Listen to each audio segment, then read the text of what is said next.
여러분 안녕하십니까? 광주 MBC 뉴스데스크입니다. 광주와 전남의 코로나19 확산세가 심상치 않은 분위기입니다. 광주교도소 재소자 연쇄 감염이 현실화되고 있고 빛가람 혁신도시에서도 코로나19가 빠르게 확산하고 있습니다. 오늘 광주 전남의 추가 확진자가 2자릿수를 기록했고 누적 확진자는 1,000명을 넘었습니다. 이계상 기자가 보도합니다. 광주 지역 코로나19 확진자가 이달 들어서만 120명을 넘어섰습니다. 코로나 확진자가 집단 발생해 모든 재소자를 상대로 전수조사가 진행 중인 광주교도소에서는 최근 교도관 1명과 재소자 8명이 추가로 양성 판정을 받았습니다. 교도관 가족과 지인까지 포함하면 광주교도소 관련 확진자는 17명으로 늘었습니다. 이번에 확진자로 분류된 재소자는 같은 방에서 함께 생활했던 것으로 확인됐고 방역당국은 교도소 내 160여 명을 밀접 접촉자로 분류해서 1, 2인실로 분산 배치하는 한편 추가 검사와 확진자 치료 대책을 마련했습니다. 확진자는 교도소 내 별도 시설에 격리를 하고 있습니다. 의료진이 필요하면 보건소 자체 의료진이 처치를 할 예정이고요. 만약에 중등증 이상으로 넘어갔을 경우 거기에 맞춘 격리 시설로 이송할 예정입니다. 빛가람 혁신도시에서는 전남 367번째 확진자로부터 시작된 연쇄 감염으로 모두 8명이 양성 판정을 받았습니다. 이 확진자가 인후통 등 증상이 있었는데도 닷새 동안 일상생활을 계속하면서 혁신도시 안팎으로 추가 감염이 우려됩니다. 코로나 확진자가 발생한 혁신도시 초등학교와 광주 서구의 한 중학교에서는 학생과 교직원을 대상으로 코로나 전수검사와 역학조사가 진행됐습니다. 광주 전남 최대 거점 병원인 전남대병원은 응급실 운영을 재개할 방침이었지만 병원 내에서 확진자가 추가로 나오면서 응급실 진료 중단 기간이 다시 연장됐습니다. MBC 뉴스 이계상입니다. 코로나19 확산 상황이 길어지면서 자영업자들의 고통은 이루 말할 수 없을 정도인데요. 이런 절박한 상황을 이용한 사기 행각이 자영업자들을 2번 울리고 있습니다. 이다현 기자가 취재했습니다. 선술집을 운영하는 자영업자 김모 씨. 코로나 상황에 어려움이 가중되던 지난 3월 수년 동안 거래해오던 주류회사 전무가 솔깃한 제안을 해왔습니다. 코로나19에 어려움을 겪고 있는 자영업자들을 위해 구매 금액의 10%를 주류로 추가 제공하겠다는 제안이었습니다. 안 그래도 경영난이 심해지고 있었고 몇 차례 같은 방법으로 거래를 해왔던 터라 반가운 마음으로 프로모션 기회를 잡았습니다.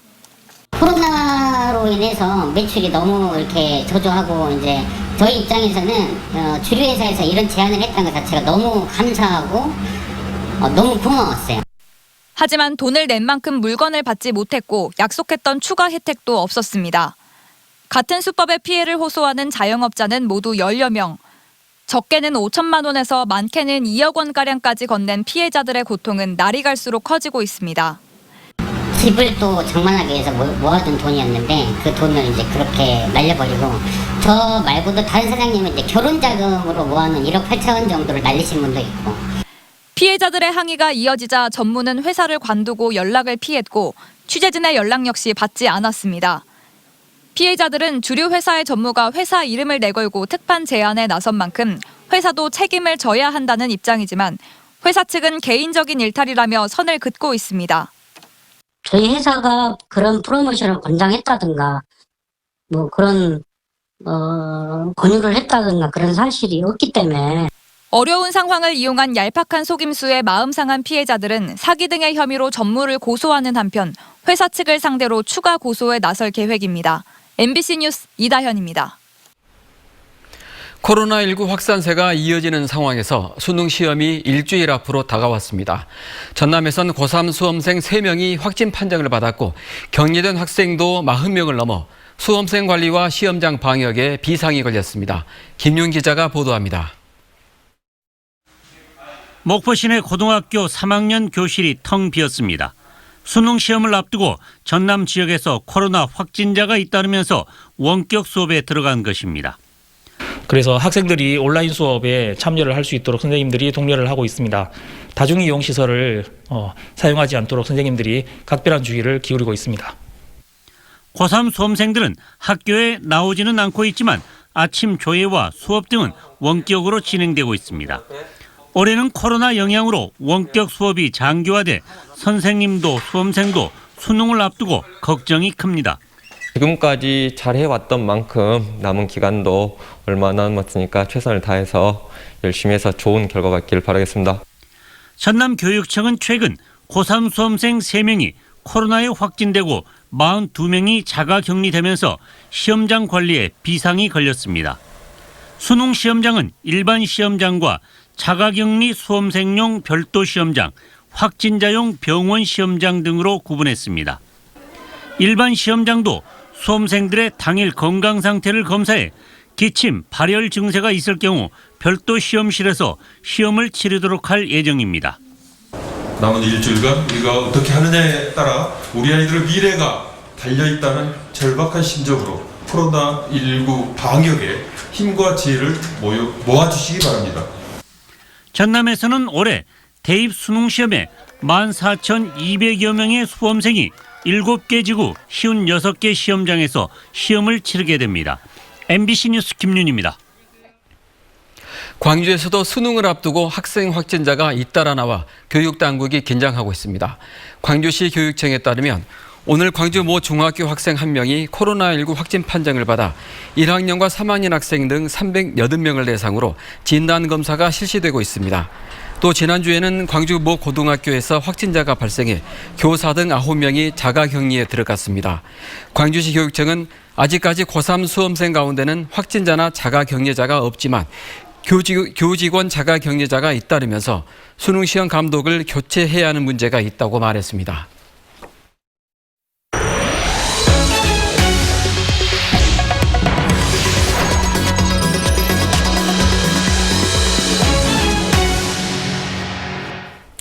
어제 포스코 광양제철소에서 폭발 사고가 일어나 직원 3명이 숨졌는데요. 지난해에도 2차례 폭발 사고로 7명의 사상자가 났고 올여름에는 추락 사고로 1명이 숨졌습니다. 포스코의 안전 불감증에 대한 비판이 거셉니다. 보도에 문영철 기자입니다. 119 소방대와 경찰, 국과수 차량이 잇따라 제철소 안으로 들어섭니다. 3명의 사망자가 발생한 광양제철소 폭발 사고의 원인을 파악하기 위해 현장 조사에 나선 겁니다. 이번 폭발은 일고로와 연결된 수소 배관의 밸브를 조작하는 과정에서 발생했습니다. 2시간가량 조사를 벌인 감식팀은 밸브 쪽에서 폭발이 시작됐지만 설비에 균열이 있었던 것으로 보이진 않는다며 현장에서 확보한 자료 등을 토대로 정확한 폭발 원인을 확인할 예정이라고 밝혔습니다. 경찰은 이와 함께 제철소 안전관리 책임자를 별도로 불러 조사를 진행한 것으로 알려졌습니다.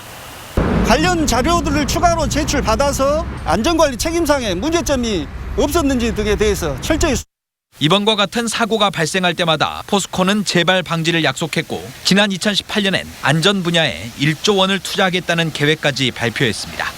그러나 불과 1년 뒤인 작년 6월 광양제철소 니켈 추출 설비 공장에서 폭발 사고가 나 2명의 사상자가 발생했고 12월에도 발전 설비가 폭발하면서 현장 노동자 5명이 중경상을 입었습니다. 올해 7월엔 코크스 설비를 점검하던 직원 1명이 추락해 숨진 데 이어 이번엔 3명의 가장이 한순간에 목숨을 잃었습니다.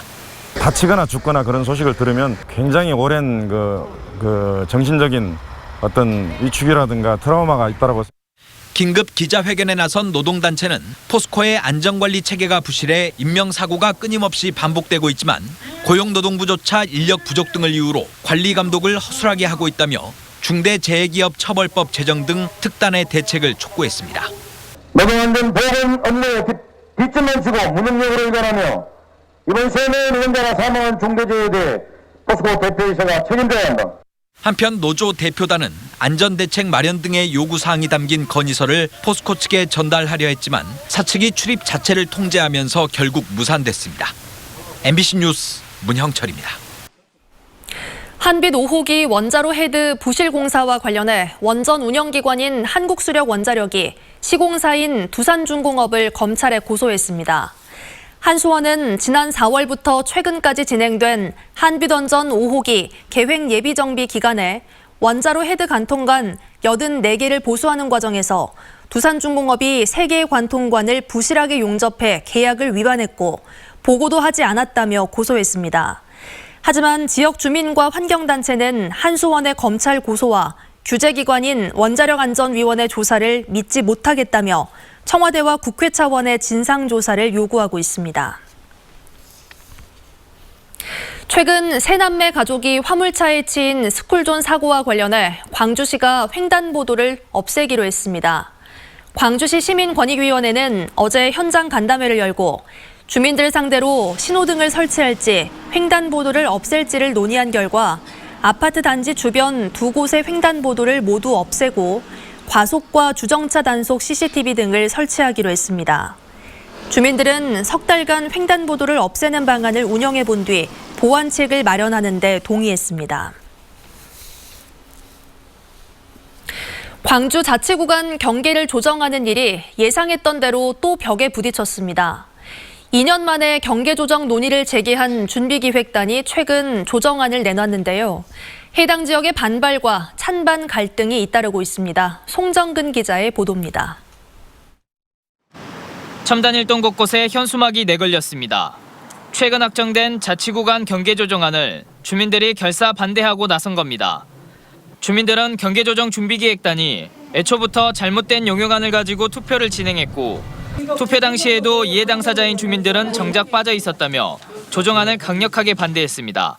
주민의 의견 수렴도 하지도 않고 원칙도 저희들의 원칙도 기준도 없이 밀어붙이기식 행태에 분노하며 주민들은 참 안타깝습니다. 광산구청도 반대 목소리에 힘을 보탰습니다.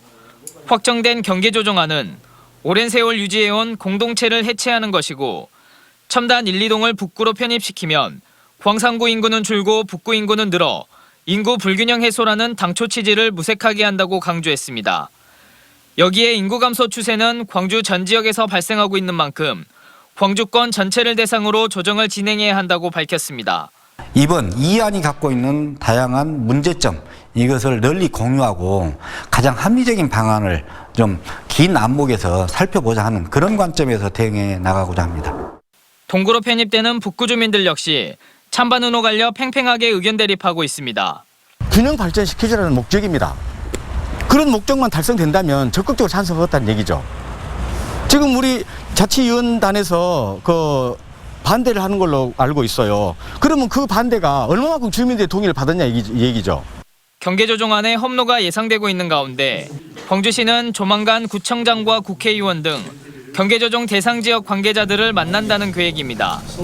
각 구의 지원 요구 사항과 주민 의견을 수렴해 최종안을 확정한 뒤 자치구에 통보할 방침입니다. 하지만 지금처럼 주민들의 강력 반발이 이어진다면 지방자치법상 경계조정은 할 수 없습니다. 2년 전에도 주민 반발로 인해 경계조정 계획이 무산되는 경험을 한 광주시가 반대와 갈등을 봉합하고 사업을 진행할 수 있을지 관심이 모아지고 있습니다. MBC 뉴스 송정근입니다. 5.18 단체와 시민사회단체로 구성된 5.18 역사 왜곡 처벌 광주운동본부가 전두환을 엄벌하라고 재판부에 촉구했습니다. 운동본부는 전 씨를 구속 처벌해야 한다는 국민적 요구를 엄중히 받아들여 재판부가 전 씨를 단죄하는 역사적 판결을 내려주길 기대한다고 밝혔습니다. 또 이번 재판은 역사적 진실을 밝히는 중요한 재판인 만큼 전 국민에게 생중계돼야 한다고 주장했습니다. 더불어민주당 광주시당도 3기의 재판을 온 국민이 볼 수 있도록 생중계를 허용하라고 재판부에 촉구했습니다. 광주 지역 시민사회단체와 문화계가 아시아문화중심도시 특별법 개정안을 국회에서 통과시켜달라고 촉구하고 나섰습니다. 아시아문화중심도시 조성사업의 정상화를 바라는 80여 개 시민사회단체는 기자회견을 열어 야당인 국민의힘이 문화도시 조성과 문화전당 정상화 문제를 정치적 유불리로만 접근하고 있다며 강하게 비판했습니다. 시민사회단체는 문화도시 특별법 처리를 문체위 소속 의원이나 지역 국회의원에게만 맡겨서는 안 된다며 더불어민주당이 특별법 국회 통과를 위해 총력을 다해야 한다고 강조했습니다. 유당 최상옥 남아토건 명예회장이 향년 93세를 일기로 별세했습니다. 고인이 된 최상옥 회장은 남아토건과 KCTV 광주방송, 센트럴저축은행, 무한컨트리클럽 등의 회사를 이끌었고 학교법인 유당학원 서석중고등학교를 창립했습니다. 최 회장은 1963년 기아 챔피언스 필드의 전신이라고 할 수 있는 무등 경기장을 건설하기도 했습니다. 장례는 가족장으로 치러지고 빈소는 광주 남문 장례식장에 마련됐습니다.